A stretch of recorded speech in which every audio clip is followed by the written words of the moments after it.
मनसे आणि ठाकरेंची शिवसेना एकत्र येण्यानं भाजपचं पित्त खवळलं या शब्दात सुषमा अंधारी यांनी टीका केली आहे। तर कावीळ झालेल्यांना सगळं पिवळं दिसतं असं चित्रा वाघ यांनी म्हटलंय। महायुतीचं सरकार महाराष्ट्र एक नंबरला घेऊन जात आहेत असं चित्रा वाघ यांनी म्हटलेलं आहे। सटरफटरच्या प्रश्नांवर उत्तर देणं असं वाटत नाही असं चित्रा वाघ यांनी म्हटलंय। ताज एंड्समध्ये फडणवीसांना भेटतात तेव्हा मनसे प्रमुख हे फार चांगले भाजपाला वाटत असतात, मात्र त्याच मनसे प्रमुखांनी शिवसेना प्रमुखांच्या सोबत मोर्चा काढायची भाषा केली की मात्र भाजपाला अतिशय विपरीत विधानं सुचायला लागतात।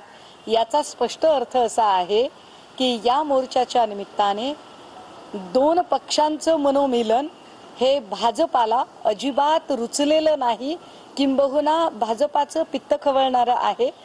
आता काय आहे, ज्याला कावीळ होते त्याला सगळंच पिवळं दिसतं आणि गंमत अशी आहे की या सगळ्या सटर फटरांच्या सगळ्यांच्याच प्रश्नावर आपण काय उत्तर द्यावं असं काही नाहीये।